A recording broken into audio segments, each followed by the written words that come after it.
Cue dramatic reveal.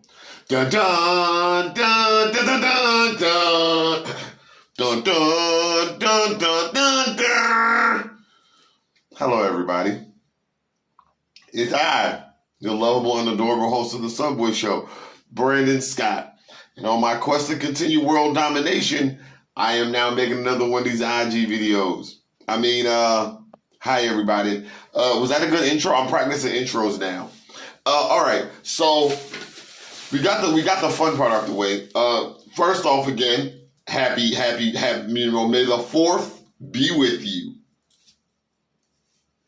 As a nerd, this day seems a lot cooler than other reasons. However, as a human, I am despising every second that I spend awake today. So today is fun. I'm also getting set up here. All right, so we'll just get this started. If you have noticed, I have begun to more actively post different stuff. We're trying to expand a little bit of the content that we're getting on Instagram. And today we are going to do this Instagram IGTV video thing. I don't fucking know. You get where we're going with this, right? So okay. In case you don't know, these videos will be a little different than some of my comedy stuff. I'm not gonna like stop the comedy, except some of my other stuff is kind of focused on it, and this one is more kind of like a personal thing, just so you get to know a little bit more about the Subway Show.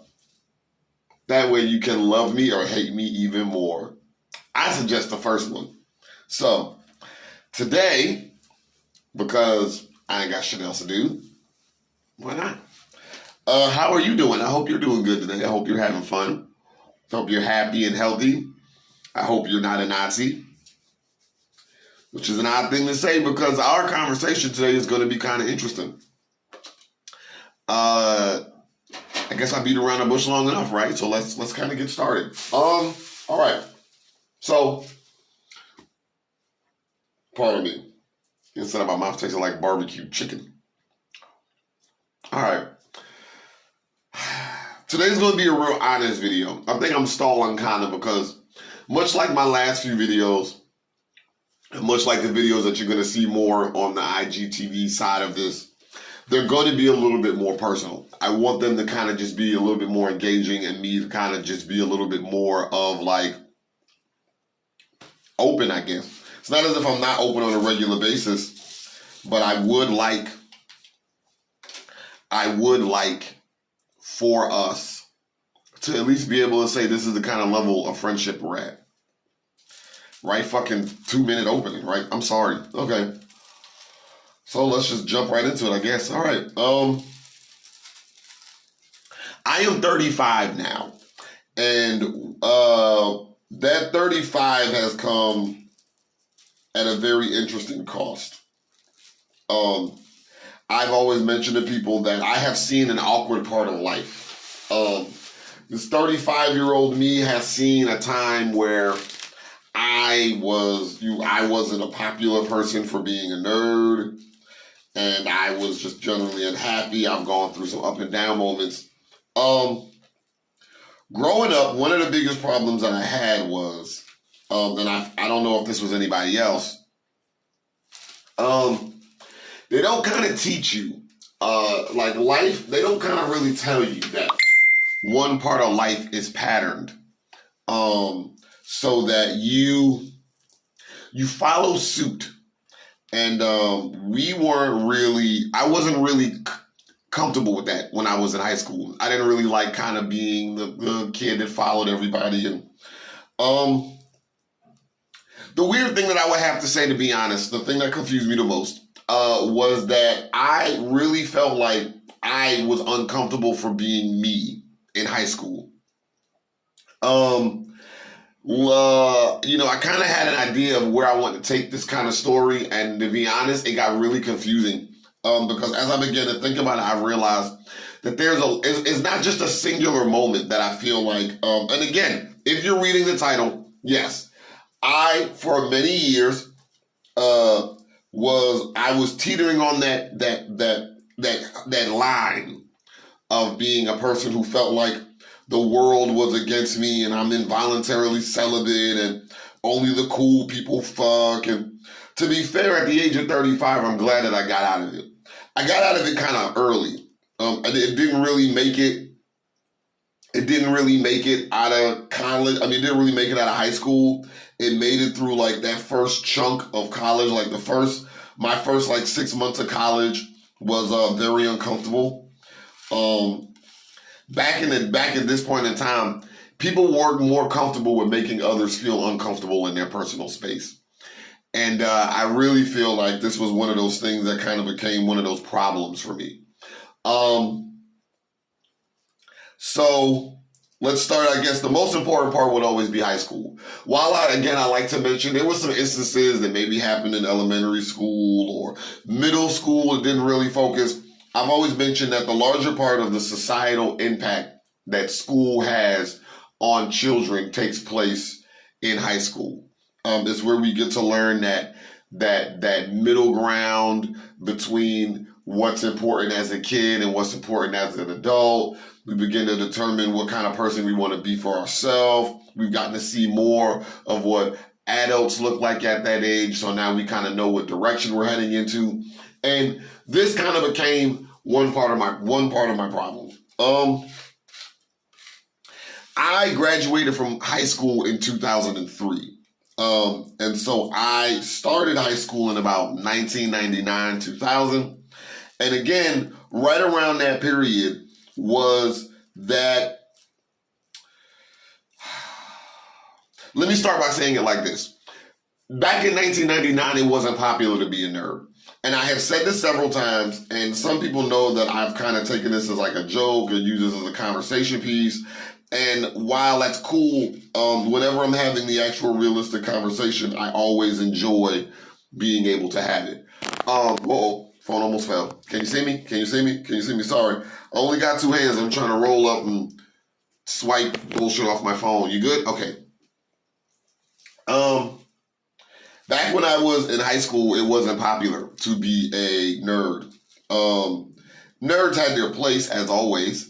Hey, gangsta. Welcome. If you're watching, we're having a fun video where I'm talking about, no, I'm not on the toilet. I'm just in the bathroom.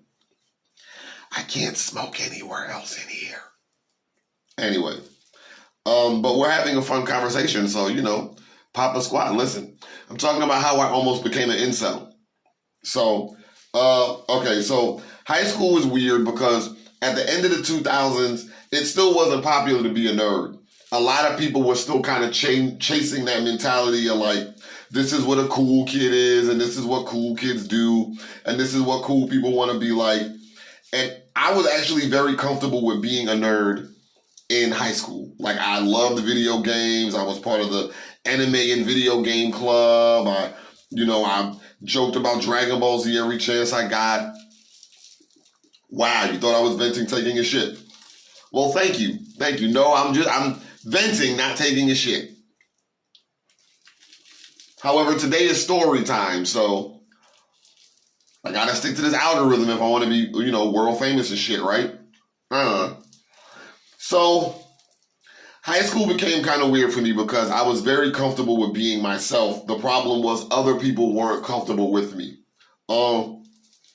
There were some big problems that I had a lot. One of the weirdest ones that I had, and I think this is one of the ones that would cause the biggest rift for me as I got older, was in high school, it wasn't popular for black kids to be nerds. It wasn't popular, like if you were a black kid in the 2000s and you weren't wearing baggy ass pants and Saucony sneakers, if you weren't bumping, the latest rap, then you weren't black. And that was something people used to tell me all the time. You weren't black. There are going to be some parts of this conversation, and hopefully, I forgot about the whole, trigger warning. Hopefully this doesn't offend anybody. And I just want to be honest and say that there are some parts of my past that I have grown out of and gotten over. So if this makes you uncomfortable, I hope it doesn't. It made me uncomfortable when I was younger, but I've grown. I am Steve Urkel. I am. That'll make more sense soon. Okay, so high school got weird because I was very happy with being a nerd. I was very happy with being just out of the loop. And it did not catch up with me until 12th grade, maybe, that I can be comfortable being just who I want to be in high school. In high school, I got lucky. I hung out with everybody. I was a nerd. I wasn't really like, I'm an ambivert. I'm an introvert and extrovert. I kind of have both tendencies, and they just kind of decide what they want to do with themselves every day. And I personally just, how I kind of feel. In high school, I just kind of, waxed and waned between being extroverted, introverted. But I had a lot of friends. I knew a lot of people. I had a lot of associates. I was making some money typing papers. I kind of had made a little name for myself in high school. I've gotten to know all the skaters and different little cliques of people. This would eventually get me meeting other groups. And that will become important because I got more comfortable just being myself, because being myself made me more comfortable in all these other groups. And as I began to realize all these people in other groups, they're all trying to fit a role. Like when I hang out with my goth friends, there has to be that one emo kid that's just extreme emo. And you have that one emo that I like to call pop emo. She wants to be emo with like neon colors. Or when you get to the hood and you have that one person that, you're in high school with a 3.1 grade point average, you don't want to be no drug dealer, my dude. But you can't say that. You got to act like you want to be a drug dealer. And for a lot of school, it became a lot about pretenses, and it became a lot about the image that you pass. And one of those images, again, obviously this is high school, and is, are you getting laid? Are you fucking? And for me, it's not that it wasn't a big deal, but I already knew I was just kind of a different kid, and I just kind of was myself. And a weird part of me got into relationships in high school a lot faster than other people. I sexually matured a little faster than other people did at a certain point. And this would be an odd feeling for me throughout all of high school. And it wasn't until I got to college that I realized what it was. And what it really was these like social pretenses, where you have to be a person. Hey, how you doing? Welcome, sit down, enjoy. But it became these social pretenses about how you have to be this person for society. And if I wasn't trying to be this cool ass, swag ass, mean ass, gangster ass black person all the time, you can't be accepted in society. And that's where it got weird for me, because I didn't want to be a gangster. I didn't want to join a gang. I didn't want to fight, I didn't want to try to stick to this hustle mentality all the time. I just wanted to just kind of enjoy life. I began noticing that became a problem to some people in high school, and it wouldn't become a bigger issue until college. And while I want to say I saw little pieces of it in high school, it really had its big moment in its close in my first year of college. In my first year of college, I went to an HBCU called Benedict College in Columbia, South Carolina. BC, you know.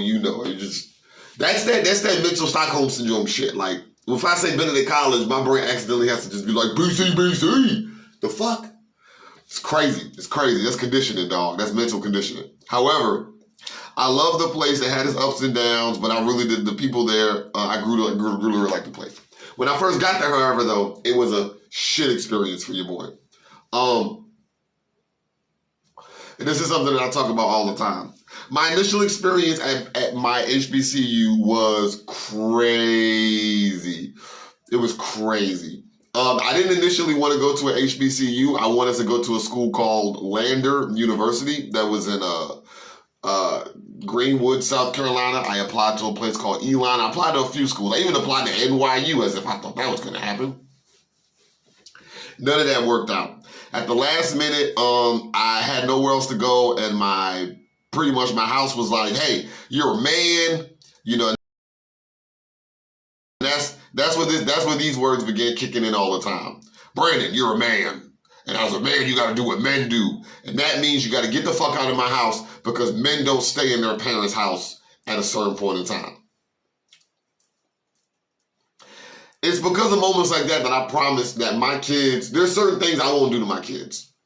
This was one of them. Like, if you want to live in my house rent-free, we'll work something out. But I'd much rather you live your ass in my house rent-free than you go take your ass out in the street and struggle, because nobody really understands at certain points how bad that this struggle mentality set our culture back.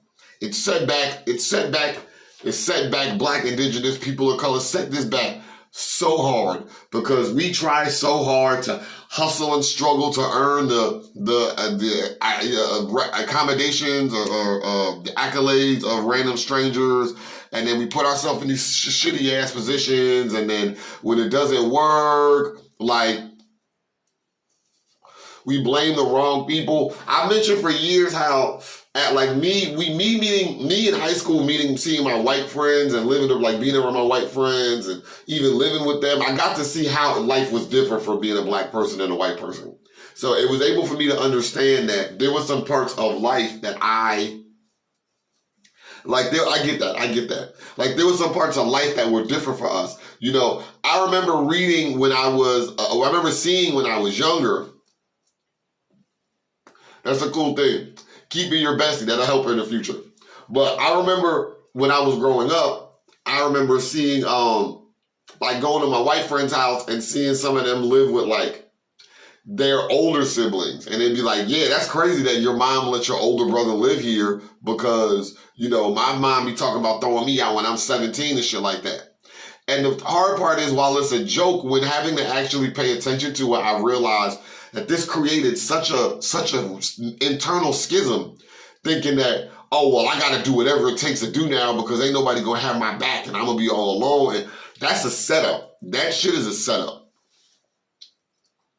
The same thing happened, I think, mentally with me when I had to look at like white people in business. Like, I've noticed a lot of people, like, if you start a business in the black community or whatever it is and your business doesn't do well, nobody ever lets that be forgotten. Like, if you're a white landia, and I've noticed this, at this point in time, I gotta be like politically incorrect, to be honest, but the rest of this you're gonna hear, I gotta talk the way I talk. So, in white landia, there were a lot of people who I got to see were literally creating bad business after bad business, and their family members were still giving them thousands of dollars to start a new business that wasn't going to work. And ironically, it's shit like this that got me to see that although that's not a smart economic choice, like, it's not the problem. We think it's not a smart economic choice because we don't have the money. If you have the money, I guess it's okay. However, if you really actually care, the problem that I've noticed was the same problem we have now. We're always telling people that you got to support the person next to you. You got to support somebody else's craft. You got to support somebody else's skill. This was not something that people were doing some time ago. And this became a really big problem because it's like, I remember having to tell people, man, you got to support. People were like, man, why would I buy your book, man? Why would I want to read your comic book? You know, I got Dragon Ball Z come on TV for free. I remember somebody told me that when I mentioned about how I want to make a black comic book. Why would I want to read your comic book, dog? Dragon Ball Z come on TV for free. Like, that's the mentality we had to break. That's the mentality that we had to break. And that, when I would come to, like, within a year or so, I would come to find out that that's indicative of a bigger problem. We have these norms, these boxes we got to keep on trying to put ourselves in, fit ourselves in, force ourselves into. And if you don't choose that box, then if you don't choose to live in a box, you choose exile. That's how it used to be. If you don't choose the box, if you don't choose the framework, if you don't choose the box, if you don't choose the framework to live in, then you become an exile. I remember, here's one, it would be unfortunate for me not to mention one of the biggest problems that, like, one of the weirdest things that used to come up to me all the time. I used to get, my mom used to say shit like,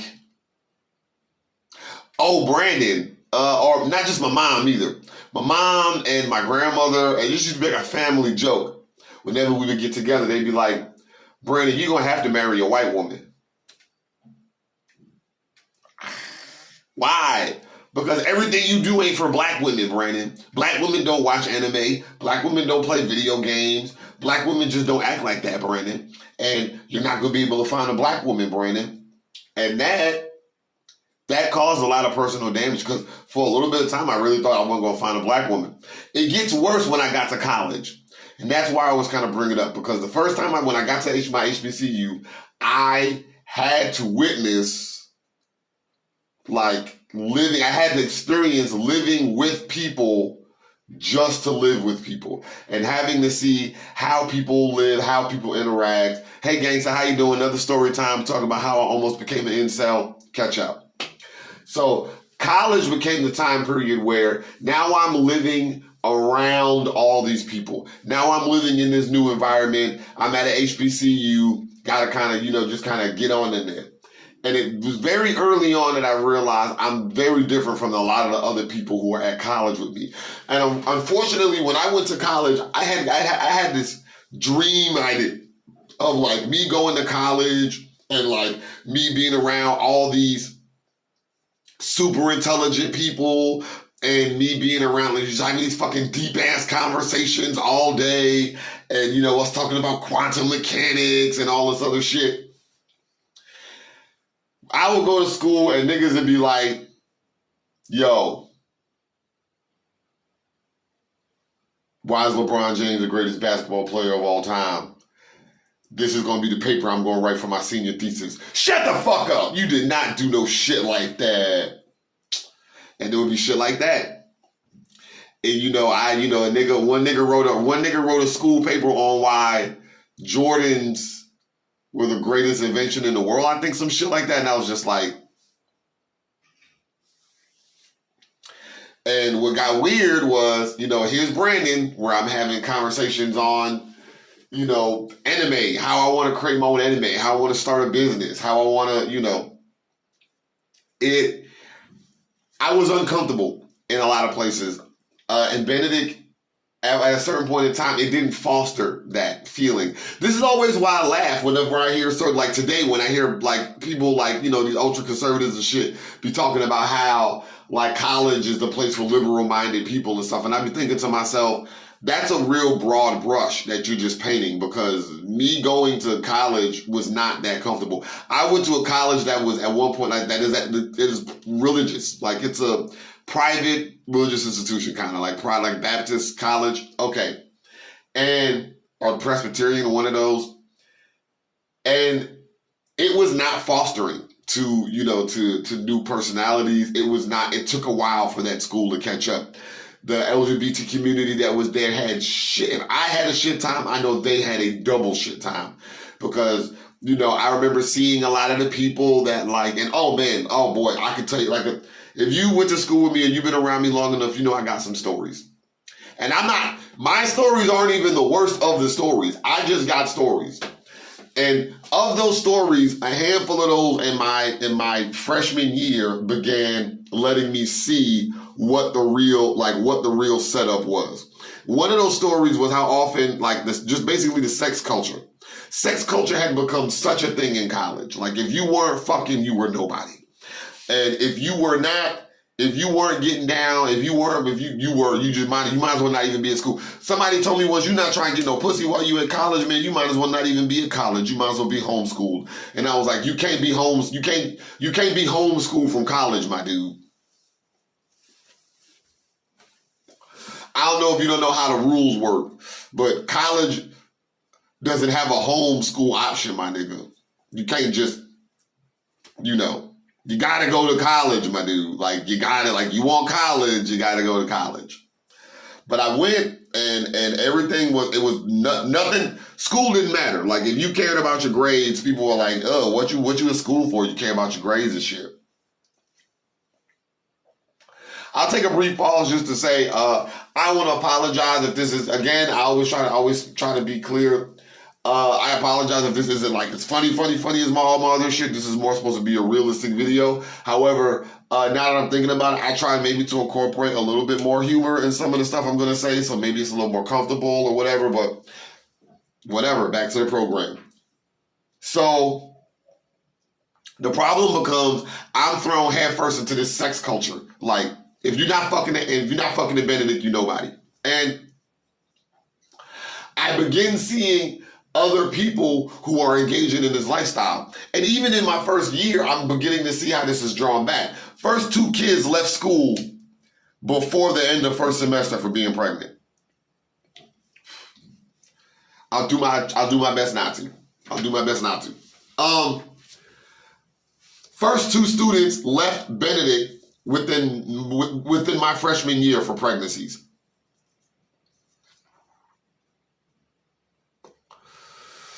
There was a certain point in time where, like, and this is later on, but the school that I was at had like a spike in STD cases. And for like a little bit of time, we had like the 5th highest STD rating in the country for just schools, not just HBCUs. Like, and Newer Me mentions that a lot of this comes from the fact that when we shy away from proper sex education, and we shy away from teaching people how to express themselves and you know, be themselves and portray themselves in the right way, we teach people to lie about themselves. And when you put that shit in a small community, people lying about themselves can be dangerous.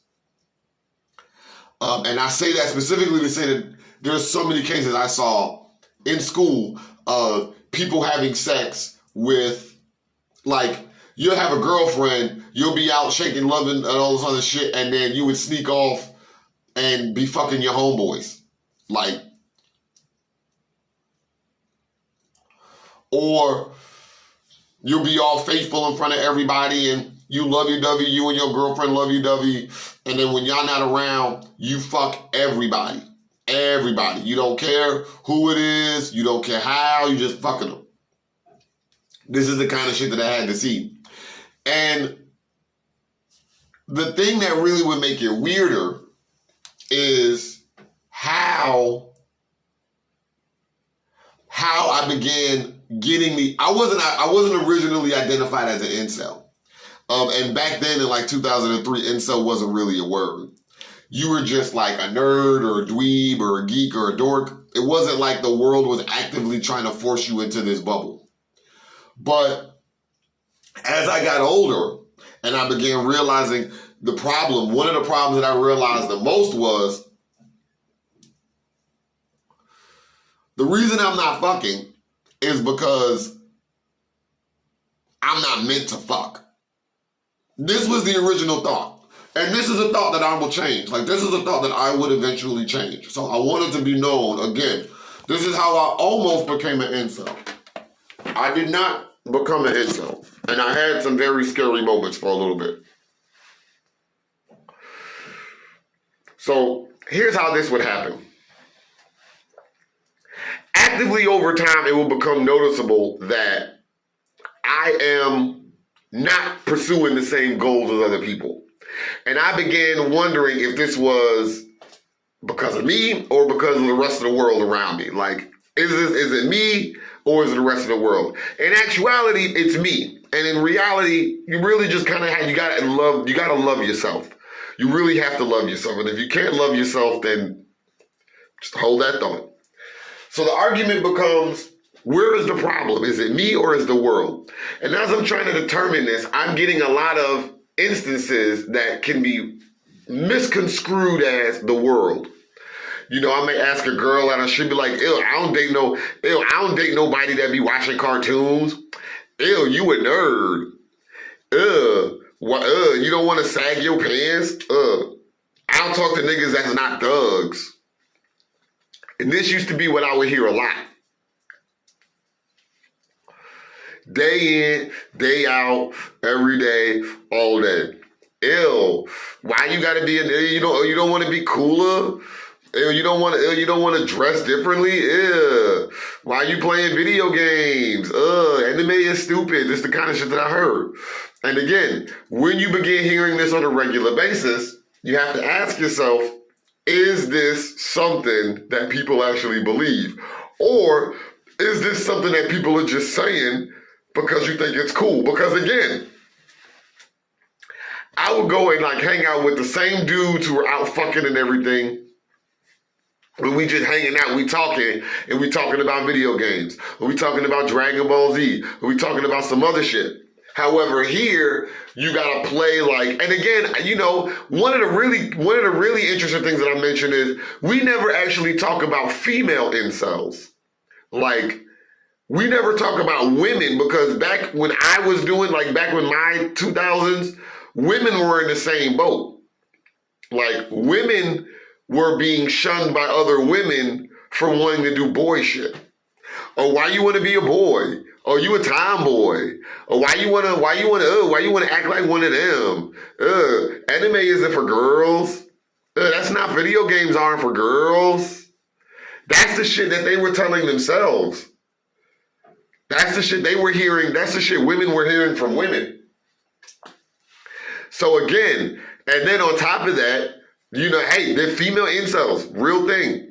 Then on top of that, you have, you know, my family was very adamant on, Brandon, when you gonna get married? Brandon, when you gonna have a girlfriend? Brandon, when you gonna do this? Brandon, when you gonna do that? So I can imagine that the same thing was happening on the other side. And for women, the conversation on, and I feel bad because I wanted a part of this video to be a little bit more. I may have to do another video on this, but this one is just going to just leave it the way it is. For women, it seems a little bit weirder because for women, as I've noticed, women are given a different lay of the land than men are. For men, we're supposed to stake our claim. For men, we're supposed to take it, kill it, conquer it, wear that shit for skin. But women are supposed to find a place and stay in it. Especially back in the day. Back in the day, as a woman, you find your place, you stay in it. Don't go too high above your station. Don't go too low below your station. Don't try to be too much. Don't try to be too powerful. Don't try to take away from the man standing next to you. Just fit in this box and do what society wants you to do. And I met a lot of women. I'm confused about this line. Brandon, when you doing that in this? I'll let you explain. However, the problem becomes women having to follow the same suit.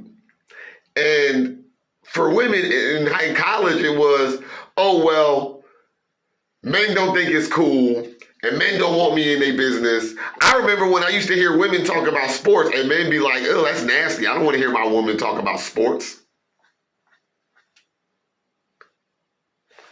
And that became one of them odd moments. So for me, it's like, as I got older, I began to feel like there is no place for me in this society. Like, there is no place for me in black. And again, remember, we gotta be honest here, and I gotta talk to you the way I just would talk to anybody. So you have to know exactly how I felt. I really did feel like for a long point of time, there was no place for me in Black America.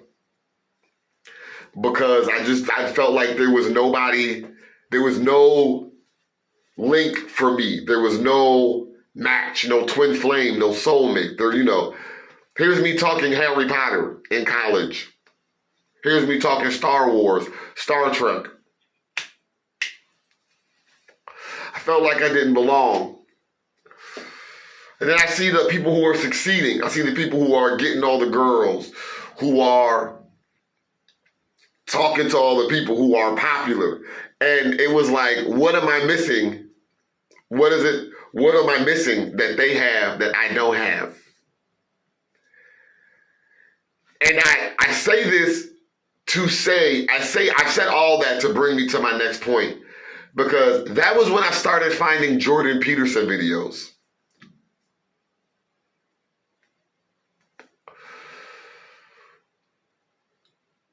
And that was when I became the most closest I've ever come to being an incel. Because I started finding these videos of this person who claimed himself to be an intellectual. And that was this person who I'm thinking this is an intellectual person, a member of the intelligentsia. And I'm listening to him and he's saying, you're not the problem. You are not to blame. Society is to blame, and the things we teach society is to blame, and the way that we treat the best parts of our society. And a part of me felt like, hey, this guy gives a fuck about me. I would come out to find out later on, no, the fuck he does not. But to me, it begins feeling like this guy cares. Like, voices like this care. People like this care. And I didn't feel alone anymore. Like, especially when I was growing up, one original times I didn't feel so alone was when I was in high school. I became a member of not a member, that's the wrong thing. I began to frequent an image board website called 4chan. And I specifically went to a part of that website called,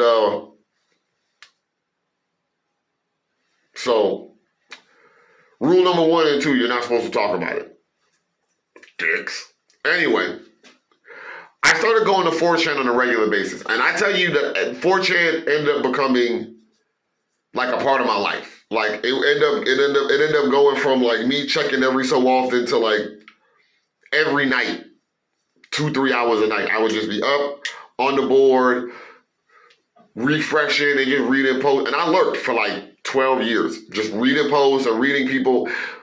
And in the future, I would never know how much I learned from 4chan because it taught me everything that I know, like a lot of the stuff that I've known now and seen now and how I've kind of seen things play out came from a lot of the time that I spent on 4chan. But me going on there, I began to see there were other like-minded people on 4chan who, like these nerds, who felt like they just didn't belong in society and we just didn't feel like we were anywhere and no one wanted us. But we were the better. Like, we were the engineers and we were the creators. We were the reasons that you had all these other things. Why do we not belong in this society? And it's scary because when you get to that point, and if you hear the wrong stuff, it takes you down a rabbit hole. It really does. And the rabbit hole started to expand really fast. And it just became this like grand scheme, like this grand schism that it was just like, well, if you don't want to be this person, or you don't want to be, if I didn't want to be a gangster black person all day with the gang signs, or I didn't want to be a coon ass black person who just wanted to deny my color, then there was no place for me. And when you start to think that way and feel that way, and then you start to hear videos like that, you start to feel like, yes, you start to feel exactly like that whole expanded. And I felt like I belonged with the misfit toys. And then it just kind of started to get worse because my mom was going through a bad relationship at the time. And one of my relationships had kind of gotten weird. And I actually got into a relationship. One of the things that kind of fucked this up was I actually started to date somebody. And we just really kicked it off.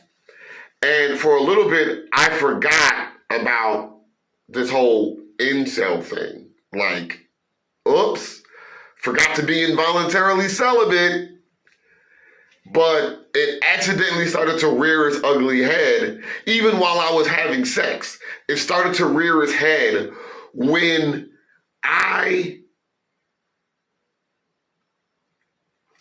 tried to do certain stuff, like when I tried to get people involved in my business moves, or back in college when I tried to get people to start doing open mics or stuff like that, or when I started hosting open mics and stuff like that and wanted to kind of get them to done more, and I wanted to try to expand. Like, I had so many dreams for Benedict. Like, I wanted to, if you've been to our school now, and I'm saying this, and I know I'm not trying to be that guy, but I got to be real about this. if you go to our school now, some of the things that you see there were things that I shouted for the entire time I was at school. For example, turning the student center into like one part of activity area. Like the student center could have been better. There could have been there could have been better ways to exchange information. There could have been more use of online classes. You could have chosen some more pathways to go about things. You could have had better ways to start a club. There were a lot better things that could have been done at the school. And I felt like when I first got to Benedict, I made a lot of those points, and those points were just kind of ignored because people were like, man, don't nobody care about that shit. Don't nobody care about starting no clubs. Don't nobody care about starting no radio station. Don't nobody care about starting no TV station. Don't nobody care about making no comedy skit videos. Don't nobody care about making oh man, straight up, take this how you want. I don't know if this is going to come off as a joke or not, but we got to be real.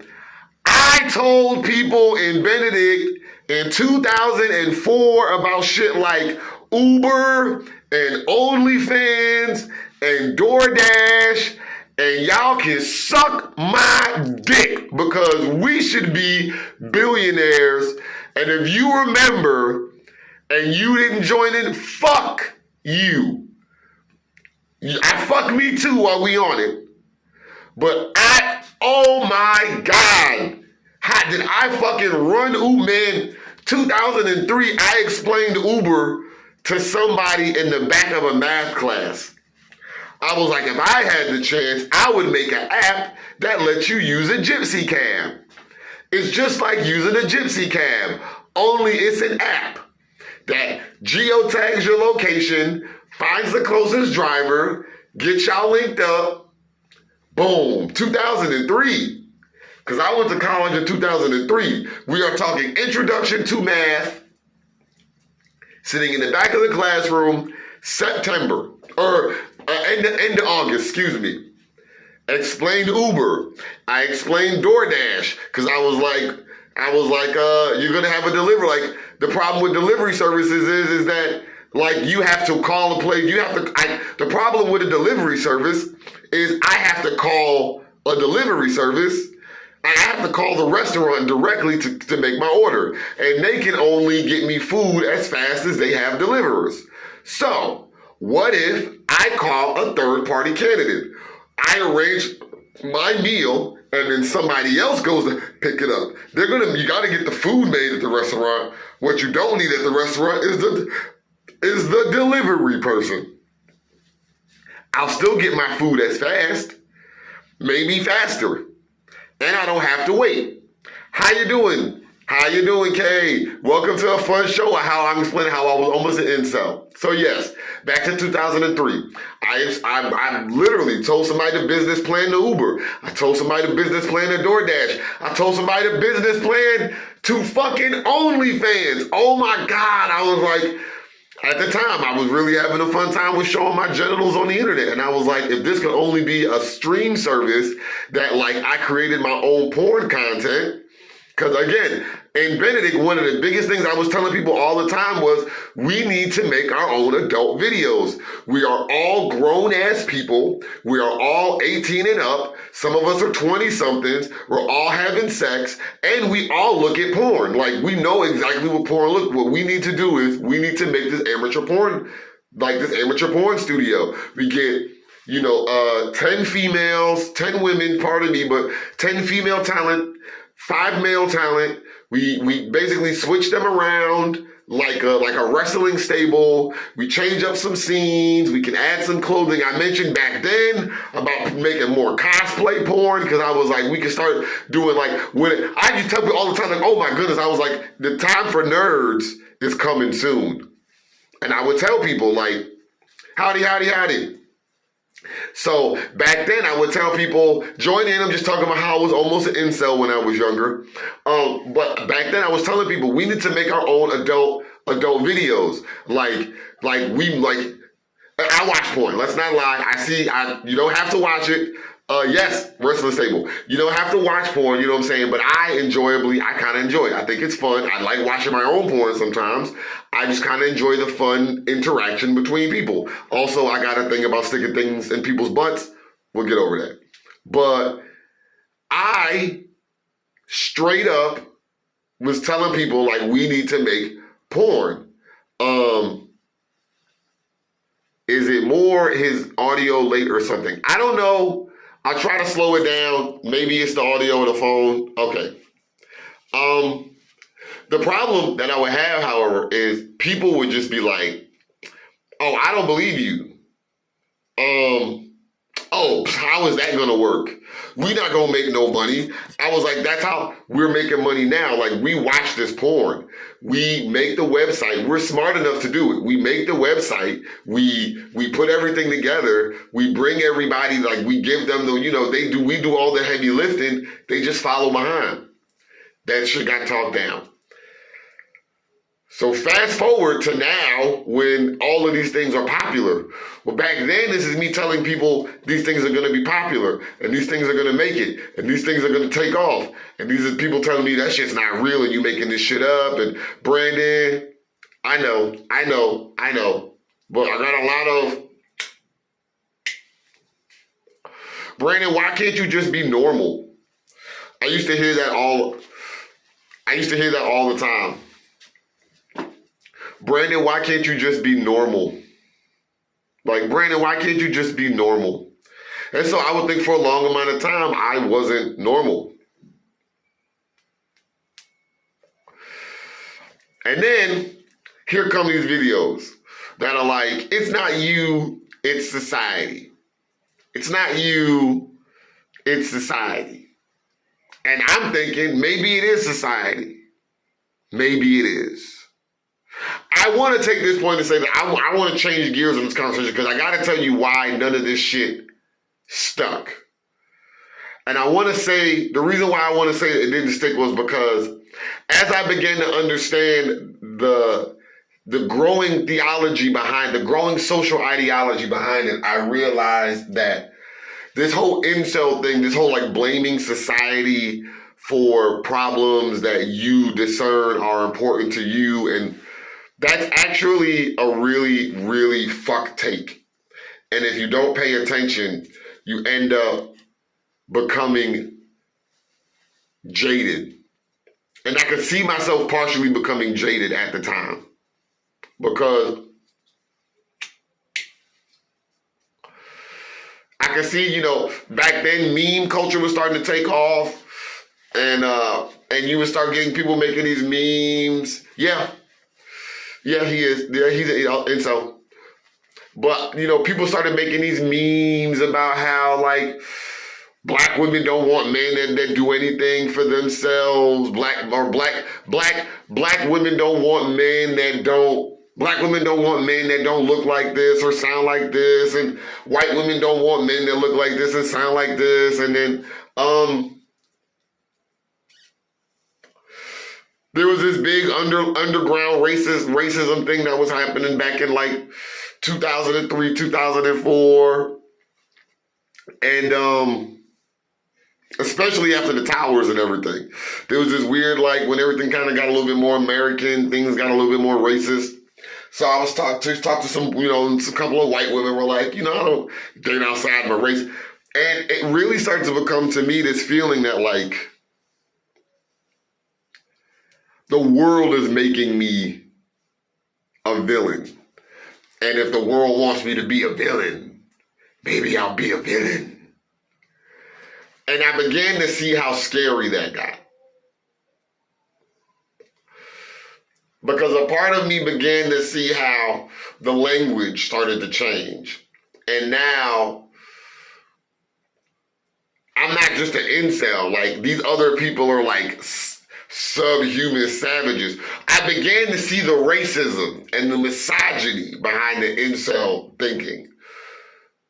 And I began to see the patterning behind it. Like sooner or later, I'm going to end up blaming the government because the government is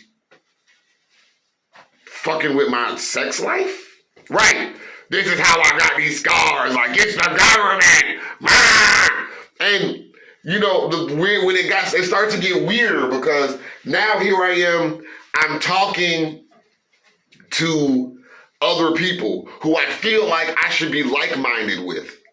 And now I will say this, and this is something I've said to other people, and I want to say this to be honest.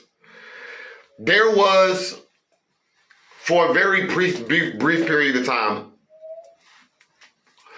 especially in like 2003, 2004, before I left school, I was like a grown-ass man getting bullied. I'm 18, 19 years old, and I'm getting bullied by like other grown-ass people who are like stealing my stuff and fucking with me and all this other shit. And it was getting out of hand. Like, it was getting out of hand. And there was this thought of me like, y'all don't know how crazy I am. I could have fucking shot this place up. While that's not a good thought, and I was in an ugly place, I do have to be honest and say that my thinking did go there briefly. And I say all that to say was when I began hearing, when I realized how crazy I sounded, because here's me arguing that we in the black community have to not use violence to express ourselves in order to show people that we are a civilization, descended from the stars. Not the only one, obviously, but we are too. We're not mud people. You know what I'm saying? We're not monkeys. Although, evolution or whatever. But we're not still monkeys. Okay. We don't need violence. We don't need to be violent. Everything doesn't have to be taken out by a fight. We don't have to punch each other in the face just to show each other we can agree on points.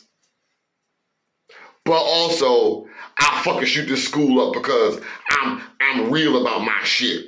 And then I began hearing how confusing the logic started to sound. The logic started to confuse itself. How am I a real ass nigga and a gangster, but I'm a real ass nigga gangster who wants to shoot the school up because I'm not getting laid and they bullying me. I'm a real ass gangster who's being bullied. That don't make no fucking sense. That shit don't even add up. Like,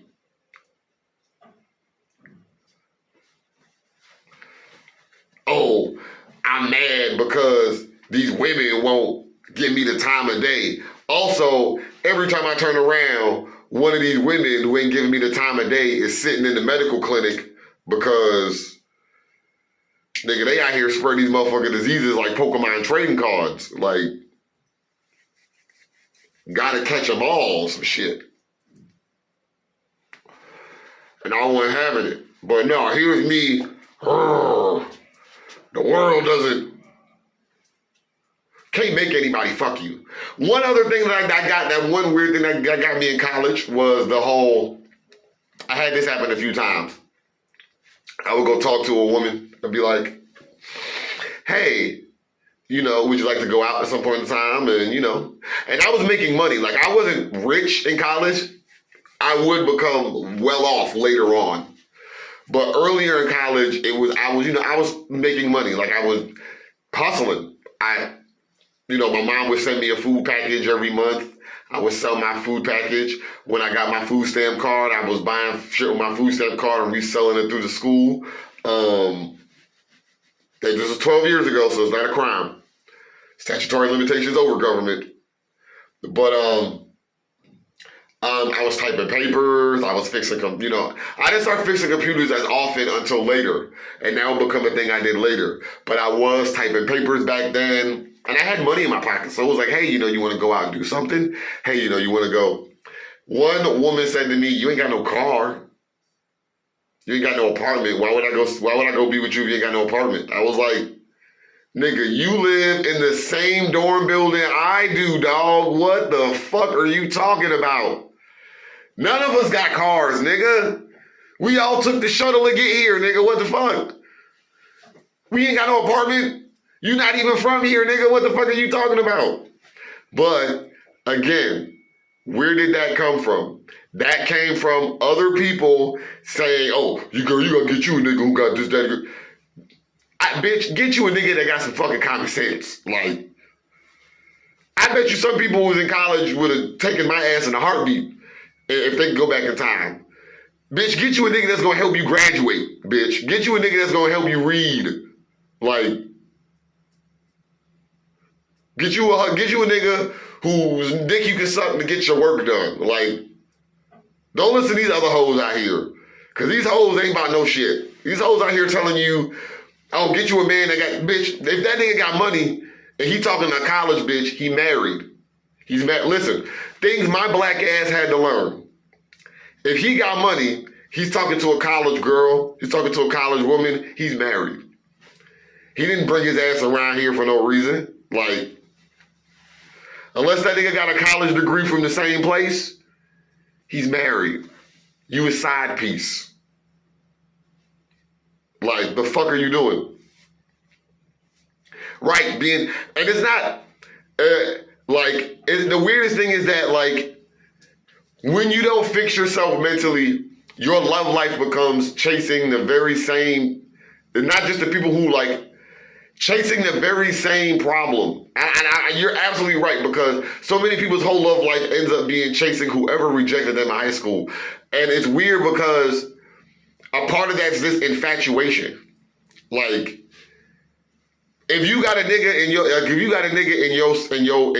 your vicinity who, like, you talked to like years ago, and he just keep on sending you messages and just keep on sending you messages and just keep on sending you messages, stick to not answering that nigga. Like, because if he gave a shit, he wouldn't be, these niggas be running you down. And to be real, let me say this. One thing that I realized put me different between a lot of the people that I would also see as self-identify or identify as incels is that there are a lot of vindictive behaviors that I see these incels picking up that I just think was just disgusting. This whole revenge porn thing, like, I don't have to send your porno video. You spurred my love interest. Oh, you spurred my love interest? Oh, God, let me send all your nude pictures to random strangers on the internet? Or let me make this fake profile account where I tell people how I want to be raped and put my picture all over it? Nigga, what the fuck is wrong with us dudes, yo? What's wrong with us, dude? We men are disgusting. That was another problem that I had. That's how I realized I wasn't an incel. Because a lot of the men I used to know in school were just disgusting. I knew some rapists, y'all, like, straight up, and I'd be like, nigga, that's rape. Nigga, that's rape. Nah, man, you taking it too serious. Nah, nigga, that's rape, dog. If you can't have sex with a woman without having to get her drunk, that's rape, man. It's rape. It's rape, man. It's rape. Technically, I used to tell people, I didn't even like the fact you had to, hold on, come with me while we take a brief intermission, because I got cotton mouth like a bitch. So one of the weirdest moments that I used to have, and one of the things that used to confuse me all the time, was the lying thing. I had a problem with the lying thing. Oh, I'll say it again. One of the biggest problems that I had when in college was, like, some of the dudes that I would know and some of the guys that, like, we would talk on a regular basis, it was clear that their agenda, like, it was clear that their motives and their methods were basically rape. Like,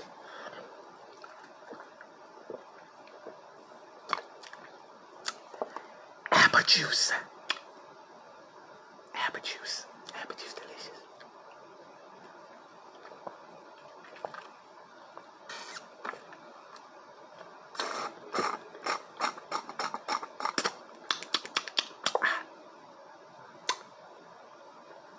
That was delicious. That was so delicious. I'm sorry that I have a moment.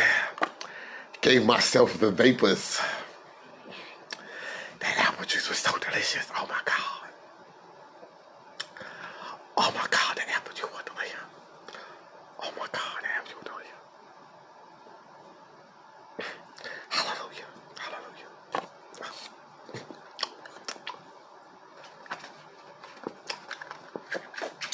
Is that too much? Is that too much? All right.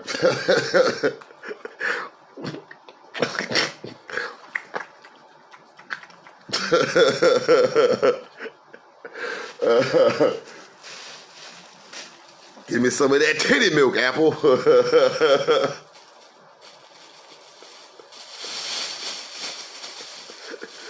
Give me that sweet titty milk apple juice.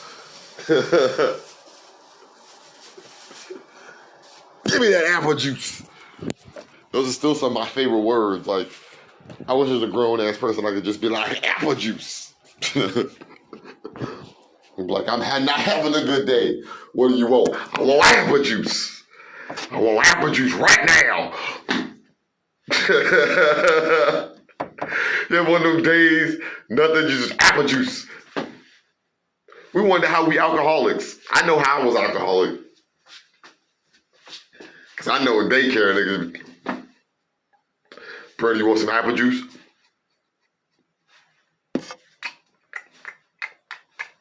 You feel better? I'm gonna go take a nap. I got my apple juice. I'm gonna go nap. Anyway, but no, I cannot, I say this all the time, and this is a joke that I read on stage a lot.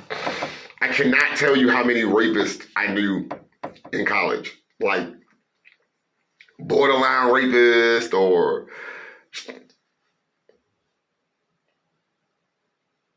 I repeatedly, again and again, bring up the conversation that we had about guys in college were sitting in a room playing NBA, fucking 2K, whatever, NBA, whatever.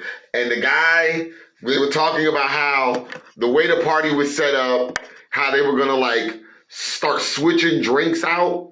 Like, he was mentioning how he made this drink where you put liquor in a slushy, and then as it melts, the liquor, like it hits harder, basically. It hits harder. And so you can like mix the liquor up, but there's a certain way you can mix the slushy so you can't taste the liquor until you all the way halfway at the bottom, and then when it starts to melt, now you drinking more of it, now you even drunker. And I'm like, yeah, that kind of sounds like a roofie, dude. And then it was the whole point of the problem was, that's what we drinking is you got to switch it on them. You got to switch it on them. Because one of the girls that he was going to bring to this party, she wasn't serious about getting down, so he was going to have to help her. I don't have to help nobody want to fuck me, dog. Straight up. Like, and that was the problem that a lot of this thinking bred. I don't have to punish the world for like, and let's be honest, I don't have a problem with you getting blackout drunk at a party if you're around me. You know what I'm saying? If you're around people that you trust, if you're around people that you can let all the walls down on, get blackout drunk, have fun. Like, if that's fun to you, and to be honest with you, I'm not even like, I'm having to grow more accustomed to beer. I'm not even a beer fan like that, and sadly enough, I never will be. I'll stick to weed, dog. I'll stick to weed. And even then, I used to tell some of my female friends, you gotta watch niggas roll blunts in front of you. Do not let nobody walk in with no blunt, dog. Do not let nobody walk in with no blunt. You gotta watch niggas rolling blunts up. That's where a lot of my problems came in with this incel level of thinking. Because it's just this like, why? Yeah. Like, the rule I tell people is like, don't smoke it unless you see somebody else smoking it sometimes. Like, if you feel uncomfortable by it, don't smoke it. Don't smoke it unless you see somebody else smoking it. And that's just, I'm sad that happened. Like,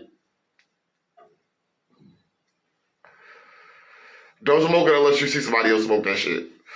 If you gotta wait, let somebody else hit the blunt before you. If you got friends like that, especially male friends, and you don't trust the blunt, straight up, hand me the blunt. I've told people before, hand me a blunt. Hand me the blunt first if you don't trust it. Because if I go down, if I taste something wrong with it, there's something wrong with it.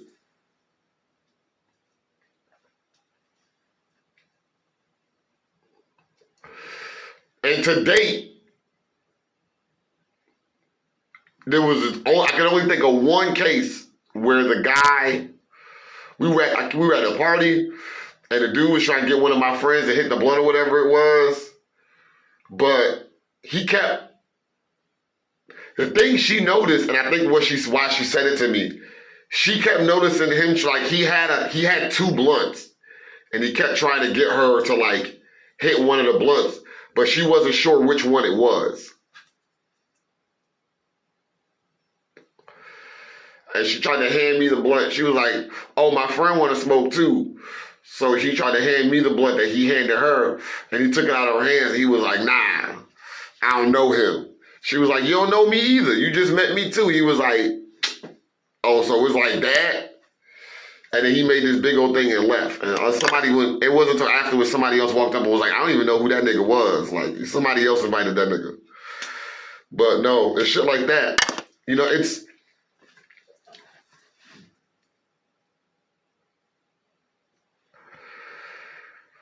I've heard some very fucked up stories from people at college. And a lot of those stories are people that, in the weirdest sense, when I knew more information on the stories, it only made some of that shit worse. It's really weird to hear a man like, this is the only way I can say it. There were a couple of cases where, and I tell people this, the reason why I don't keep to this whole like women or dogs kind of mentality thing or whatever it is, and sometimes why I caution certain women away from it, even though that's your thinking, the reason why I don't like this whole like, there's a level of male thinking where it's a level of like toxic male thinking where it's like, I can do whatever I want to women because women ain't shit. Women are beneath me, and I'm better than her. And without me, she's nothing. So I can do whatever I want. And that level of thinking is one of the most toxic traits of the masculine ideologue.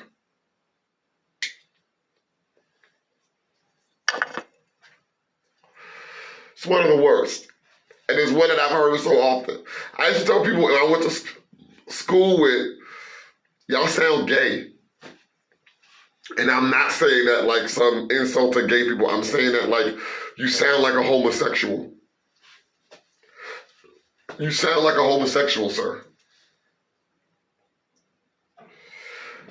Because you constantly sitting here bitching and complaining about how bad women are and how women gotta be put in their place and how you sound as either a rapist or a homosexual, sir. I'm not sure which is which. I know which one is worse. But you sir sound like a rapist or a homosexual. So these women ain't shit. These women are garbage. You treat these women like garbage. Why? Why?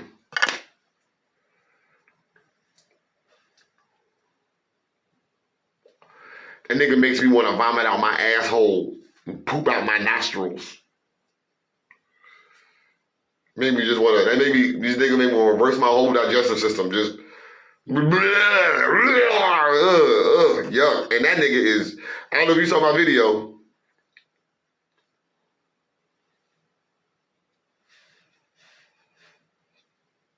Listen. I'm gonna shake my head only because I'm not sure that man is, oh goodness. See, that, like Kevin Samuels, is what happens when a pseudo-intellectual black man goes down the incel path. I honestly thought that I was going to like wrap this video up, but this might be like a fucking 3-hour video. I don't even care, so let's have fun. Let's have some fun. Kevin Samuels is what happens when a smart black man becomes an incel. And you begin blaming women and all women become the problem. Here was the biggest problem that the inceldom had for me. It never accounted for my mother. If there's there's one thing that I could say that saved this universe from an incel Brandon, it was my mother. When my dad and all of other niggas fucked up, my mom never dropped the ball. Ever. She wasn't perfect. She had her problems, but she always did the deed. Always. Birthdays, you know, yes, yes, yes, yes. Please, please, please, please, please take a seat. And you are in the right place. Because again, I can tell you, where I've seen some of these gender relations go sour is right here. Me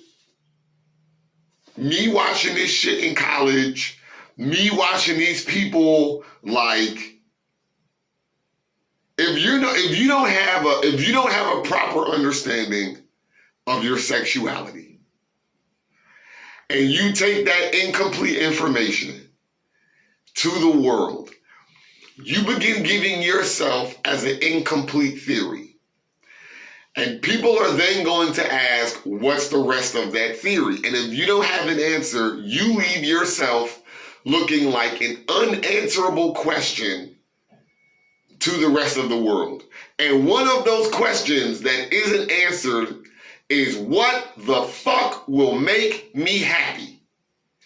And if you cannot be the person that can stand in front of society and say, this is what will make me happy, you will look confused.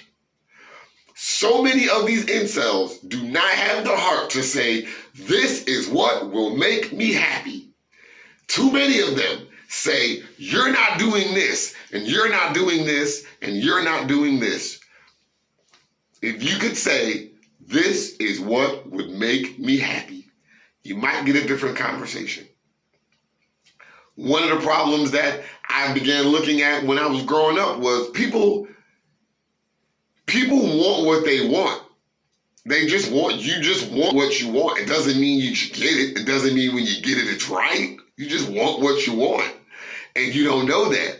So many people I went through college with began picking things that they thought they wanted at the time, which weren't good for them. There were a lot of people I went to college with who had never had, like, when I got to college, I had already had my own sexual escapades. Like, I'm catching up. Other people were catching up for a minute. And I wasn't getting it all over the place, but I had a very awkward, adolescence involving sex. Like, there was some instances where, okay, it's probably easier if I just say, my first sexual experience was at 6, and it was not a molestation. It was like a voluntary act. I've had other moments just kind of like throughout my adolescence where I got caught having sex in the hallway once.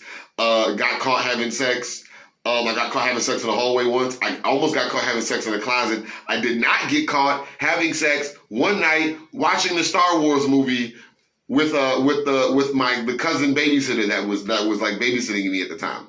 Like, she was like an older cousin babysitter, like a niece or daughter of my brother's dad, who had come to watch me one night. My stepdad, my brother's dad at the time, he left. He snuck off to somewhere he wasn't supposed to be at. And she came over and we were watching Star Wars, and I'm really not sure how the hell I got lucky enough to slide a penis into a vagina while watching a Star Wars movie before I turned 13. Like, the fuck? On that sexual story alone, I should have probably been pushed back a few years. Like, all right, nigga, slow down, read some books. All right, nigga, slow down, read some books. Like,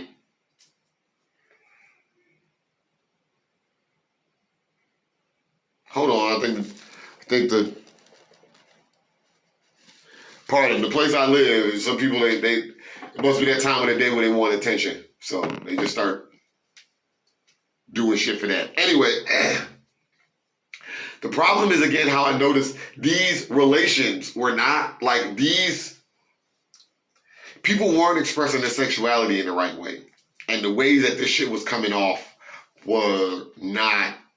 did not sound positive or did not sound good.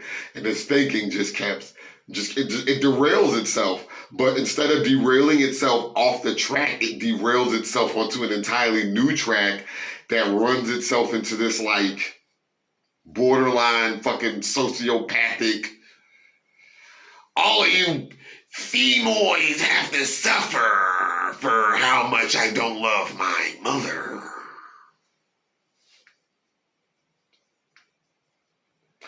I've always said I will never punish all black men for how black men have done me wrong in the past. But I will hold all accountable for their own actions. You don't just get no pass because you a nigga. There's some secret honor code that allows you to do fucked up shit and get away with it. And that's the problem. Because in so many cases, even these cases, that's another problem. Because if these people aren't trying to hold themselves accountable, then they're trying to place blame. And that blame in these instances comes out like this. Black men blaming black women for destroying black communities.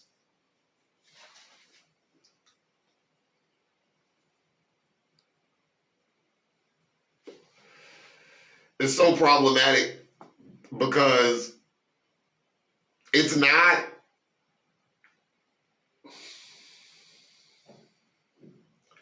I don't want to say that it's an impossible thing to fix, but it's not something that's going to be fixed unless people are willing to be honest about themselves.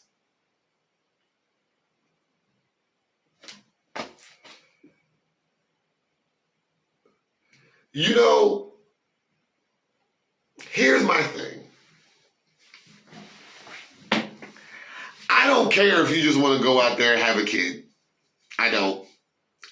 I don't care if you go out there and have sex and don't have a problem with having a kid. That too, I'm okay with. My problem that I do say, I mean,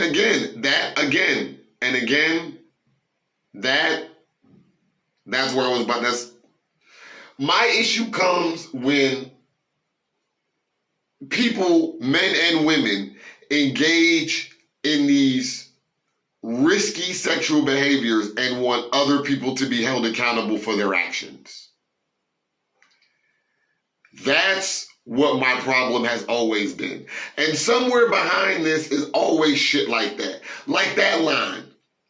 I had a black man generally ask, can I be his baby mama? It sounds cute. It sounds cute. Like I've said that to someone years and years and years ago when it was cute to say some shit like that. But it's not cute if you are really implying, can we engage in unsafe sexual practices until we then create a life and then I will abandon you to raise that child that we created on our own. That is disgusting. Now, should you both mutually work out that you want to engage in these actions? Hey, should you engage, should you think that you niggas want to engage in these actions and you're okay with raising a child on your own? He's okay with signing away his parental rights. Y'all okay with doing this a legitimate way, that's fine. But it's shocked me that people on both sides, on all sides of this debate, can engage in the craziest of sexual behavior and then expect other people to be held accountable for their actions.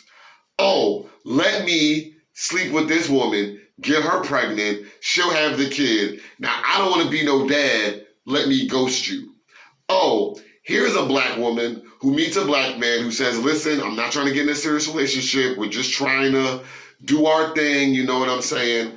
Okay, now you get pregnant because, you know, y'all are engaging in unsafe sexual practices, and now, oh, these niggas out here don't want to be no dads. That's not actually what happened. And it's not good that you portray it like that because you portray it like you're a victim when this was a mutual thing. And that becomes one of those problems. when you gotta start to have to try to alter this terminology, when you have to try to downplay the wrong shit in this, when you have to basically dead on lie about the shit that you're doing. If you have to be the type of person that has to fuck around just to feel accepted, that's a problem, male or female.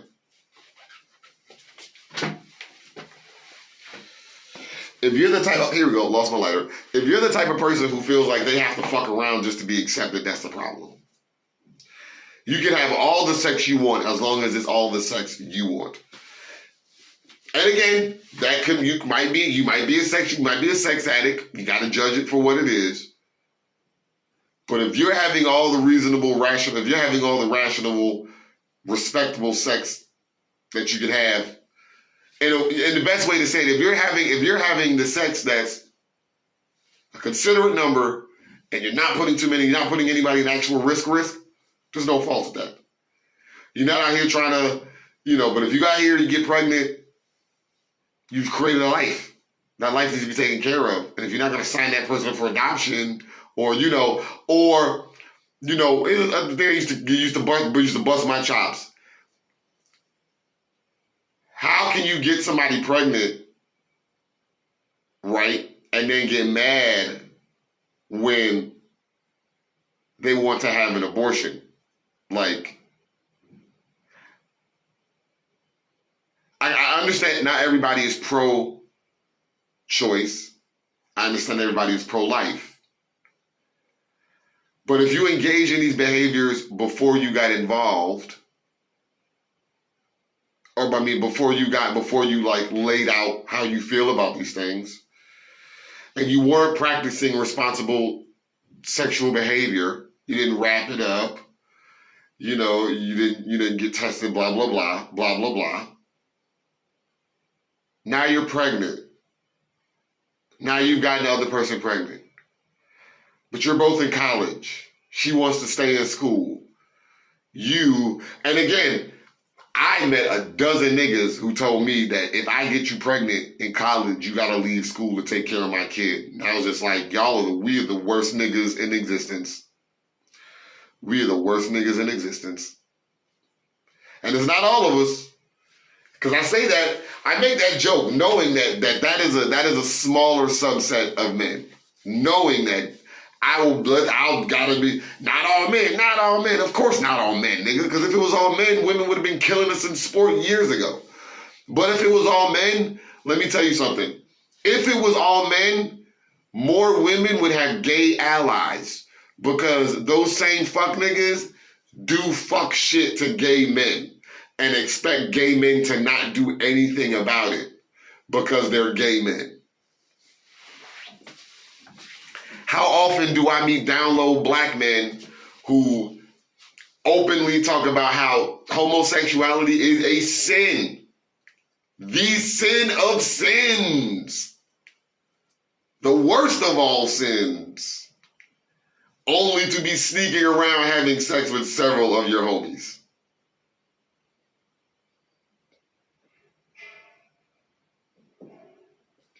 Big oof.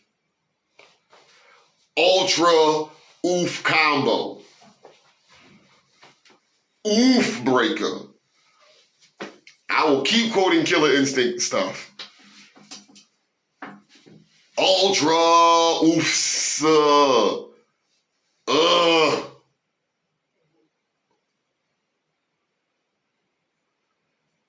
Never forget the conversation about, if you've heard me talk about this once before, never forget the conversation where I got to college.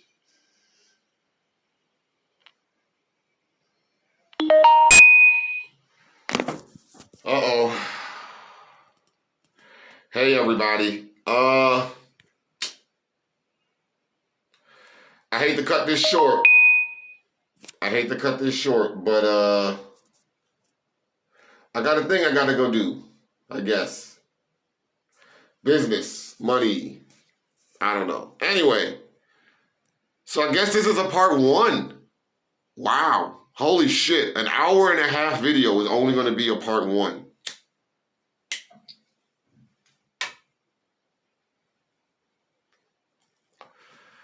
That is crazy.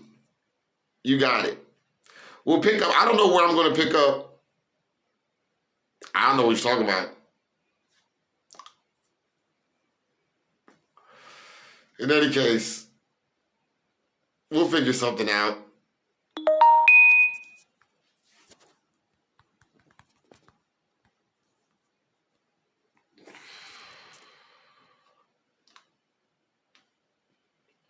All right, let me go, y'all. The bat signal is just blasting in the sky, the bat signal. All right, I love y'all. Be safe, stay blessed. We will finish this conversation some other time. I don't know when, because technically I'm trying to stick to this algorithm, so maybe I will have to finish this video this week, or at least this series. Bruh, nigga, fuck that. I mean, fuck. I thought when you said bread, don't ask me why when you said bread, I wasn't thinking money, I was thinking food. I was like, nigga, I just ate. I'm a genius, y'all. Just know I am technically or hypothetically a genius, and I'm not sure how, because I'm pretty sure I'm an idiot. Like, anyway, I love y'all. Expect to hear from you later.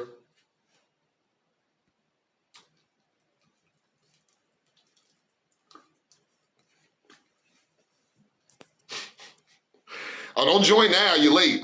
Don't join now. It's over. The show's over. You missed it. This is the song that never ends. And it goes on, my friends.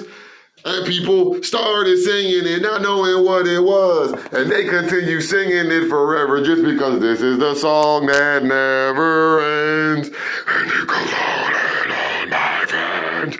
And people started singing it, not knowing what it was. And they continue singing it forever just because this is a song that never ends. Shut the fuck up. And it goes on, my friends. I got shit to do. I'll do this shit all day. All right, let me go. I love y'all. All right. Okay, you got to cut it off. Off, nigga, off. How do you cut off? Silencio. Ungawa. White man talking.